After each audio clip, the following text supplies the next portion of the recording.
Good morning, humans. How's everyone doing? Happy Friday. So I hope everyone's doing well. Remember, I'm going to do the announcements up here today. Midterm is due today.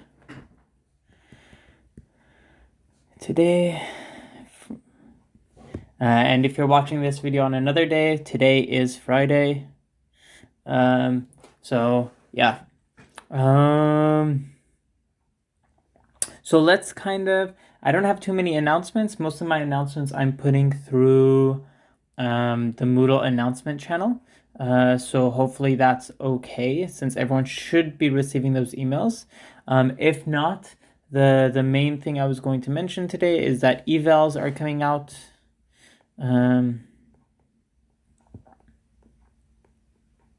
And so if you can do an eval for the class, that would be amazing. If that helps me for future jobs, like to be able to get a job, since I'm only working up until August right now. So yeah, try to leave reviews if you can. And then the second thing is, I guess I'll put it underlined, is the university just said every class can be pass-fail. Every class can be. So in other words, I guess theoretically before, some classes you were not allowed to do pass-fail. Now every class almost can be pass-fail. So I should have emailed all that out already. If not, I will probably be doing that soon. It is in the Discord. I put the link on how to do all that on there. So hopefully that should make some of your lives less stressful. Because that's one less thing to do, one less thing to worry about. Okay, so let's... if there's questions, feel free to ask. I'm here for you. Yeah. So let's start today's talk. Let's go over kind of what we did last Wednesday.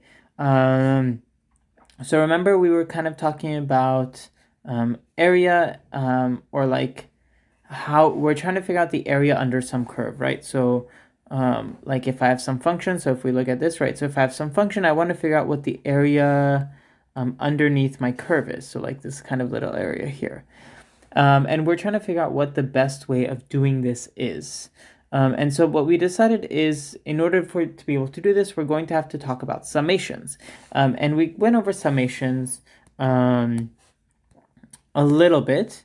There is one thing I am going to add, because I remember that when I went over this last time with another class, they had a little bit of confusion in one type of summation. And so I'm going to go over this.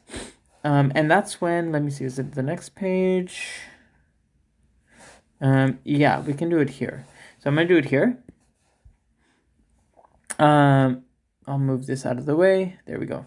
And basically that is the fact that we can actually take summations of functions. So like if I have some summation I going from 1 to say 4, and I have f of I squared plus I, this is basically the same thing that we would have in the things above, right? So we basically go one step at a time, and we change our values of I, right? So first we would have, so I is equal to 1. We would have f of 1 squared, because we replace the I with 1, plus 1. So that's 1. And then we have plus f of 2 squared plus 2. So this is I is equal to 2. Plus f of 3 squared plus 3. And then finally f of 4 squared plus 4. So this ends up being f of 1 plus f of 4 plus 2 plus f of 9 plus 3 plus f of 16 plus 4.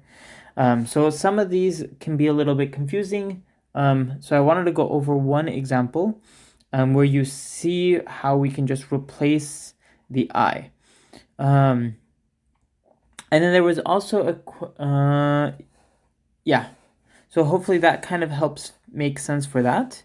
And then we started talking about area, right?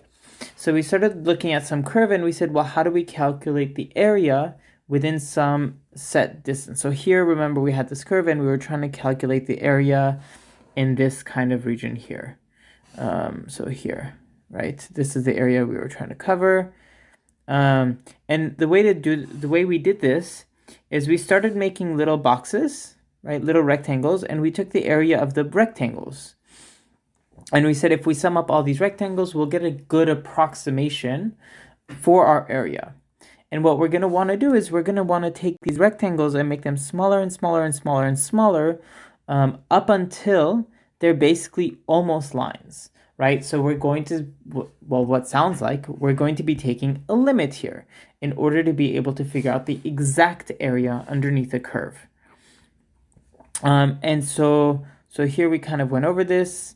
So here was another example. Remember that there was multiple ways we could get this is the next one. Yeah.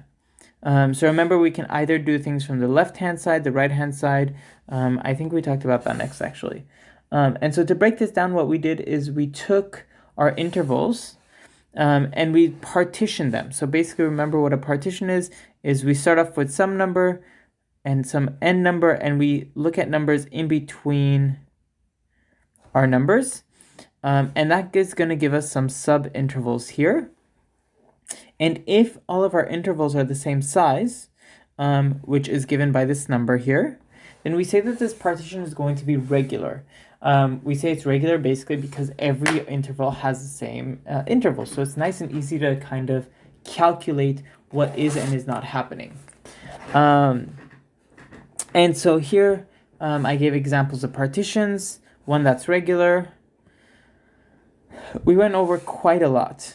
And then we started talking about, okay, well, we're trying to calculate the area, right? So we want something that's going to denote this distance. So like this change in x, right? This is what we're going to try to be making smaller, decreasing the size of, right?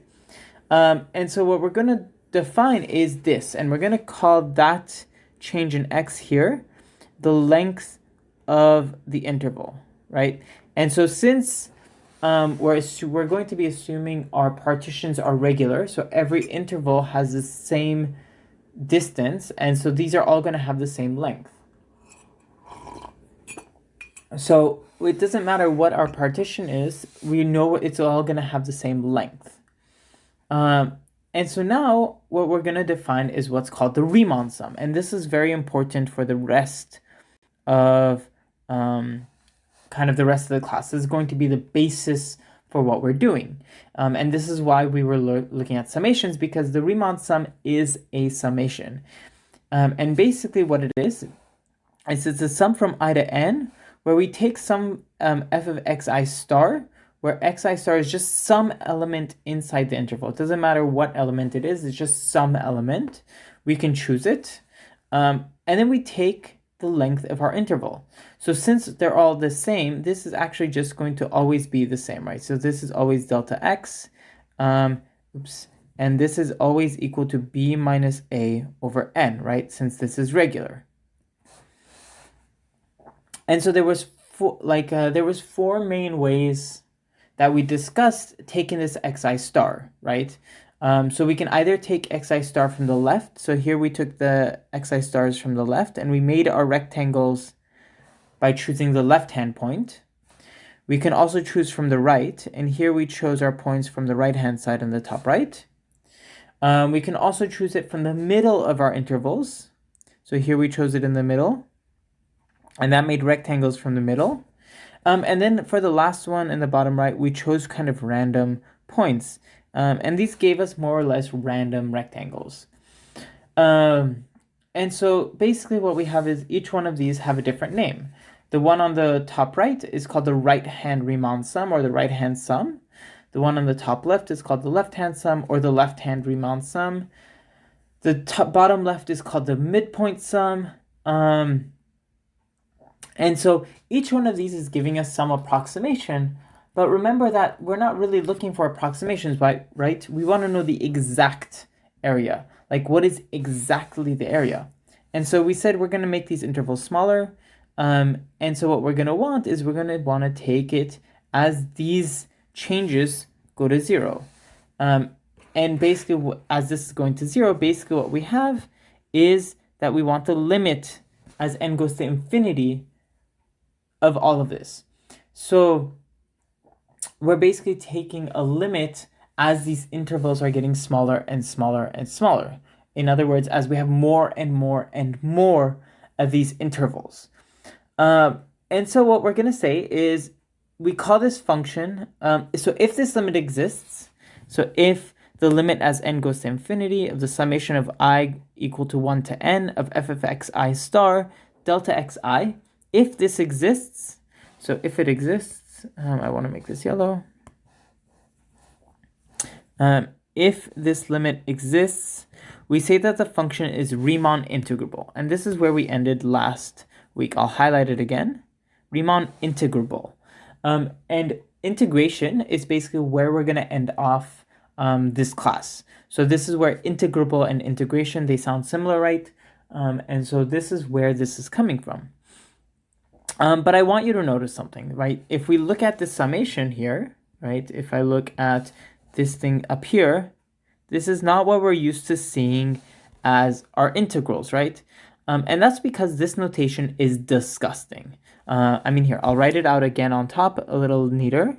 Limit as n goes to 0 of infinity, the sum of I is equal to 1 to n, f of xi star delta xi. This is disgusting. Like, this is not very fun to write. We don't want to write this every single time. And so basically, we're going to use a different notation. And I think most people have probably seen this. And that's going to be that we're going to be using the integral. And so most people should have seen this. And so let's see quickly where this actually comes from. So this actually comes back in the day from Leibniz. So remember in class back when our lives were normal and we were sitting in an awesome lecture hall and Aram was talking about the battle of the mathematicians between England and the rest of Europe. So during that, we had Newton versus Leibniz. Newton was in England, Leibniz was in Germany. And we use Leibniz notation for a lot of things because it actually was nicer to work with, even though Newton's stuff was much more rigorous and more exact. So Newton did like better work, but Leibniz kind of made it usable. So without either of them, we'd be in a totally different place. And so we're actually going to use Leibniz's notation. And so what he did is he said, okay, well, let me first look at this limit as n goes to infinity of this sigma, right? So as this limit is going to infinity, it's like we're making this sigma, we're stretching it out, right? We're making it longer and longer and longer. And so what he said is, okay, well, it looks like it's getting longer and longer and longer, so I'm going to use what's called the S, the long S in German. And it was written like this back in the day. This might look like an F for us, but F is that. And you might notice that they're very similar. And yes, they are very similar. This is the long S. Actually, there should be like a little line here. Long S. And this is F. Normal F. I'll do it this way so it looks different. And so nowadays, this long S in German has changed into, you've probably seen this, and I'm going to write it wrong, is written like this. So like Gauss, when you see Gauss's name, it's technically Gauss, right? Is that right? I think so. But the thing is, in fact, actually, the cool part is, even in English, this long S was around. If you look at old history books, or like old books in general, you will see this letter. And it's not an F, it's an S. And it's really, really cool.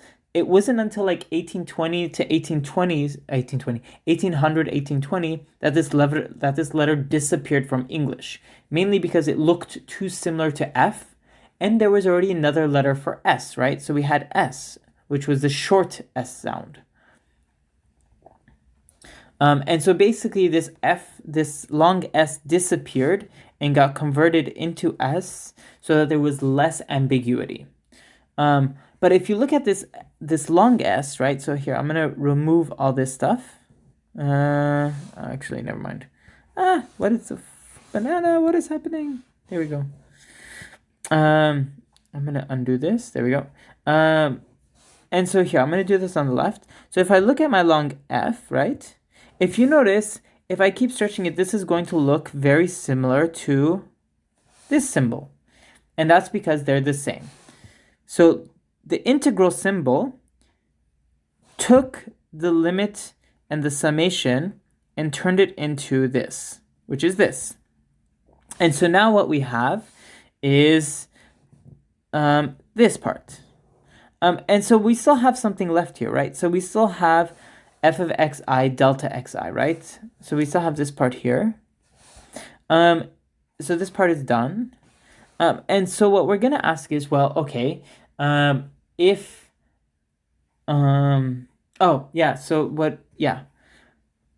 explain that later, sorry. So if we have this, what you're going to notice is this delta xi is also getting smaller, right? This delta is getting smaller and smaller. And we already talked about this, right? We've talked about this a couple weeks ago when we were talking about differentials. When we talk about a very, very, very small length, remember that we don't use delta anymore, we use d. And so this is basically coming from the same principle. So what they did is instead of they took delta, which is d, right, for delta, and then translated that to German. That's just the D in German, which is just the letter D. And then this is actually where Leibniz notation comes from. So this is where the differential delta x gets converted into dx. And so what we have is the sum of f of x times some small differential. Now there's one little thing missing. And that's where these intervals start and end. And so in order for things to start and end, I will have to denote where these things start and end. And that's it, basically. And so this is the newer, like the more modern way of writing this integral, because the one on the right, this is disgusting. No one wants to write this a million times. This is much more succinct, much more beautiful to the eyes. And says the exact same thing. You're calculating the area from a to b of the function f of x by taking very small differentials. That's it. So all these are just small integration, small summations taking the limit. So some definitions, we're going to have to name all these things. So some definitions, the letter A is called the lower limit of integration. B is called the upper limit of integration. The function is called the integrand. And the x is called the variable of integration, or sometimes it's called the independent variable, right? Because I can change what this variable means, and it doesn't really change anything. So let's see what we mean by being Riemann integrable. And we actually have a theorem. And so what we say is, if a function is continuous, so we want to know when do we have something that is Riemann integrable? When can we actually take the integral? When can we actually take this limit of the sum? And it turns out, so if our function f is continuous on the interval ab, so closed interval ab, or if f of x has a finite number of jump discontinuities. So remember, jump discontinuity is something like this, right? Then the function f of x is Riemann integrable, or just integrable on AB. So if you notice, this is very similar to when something is when we can calculate differentiable, right? And so this is our theorem.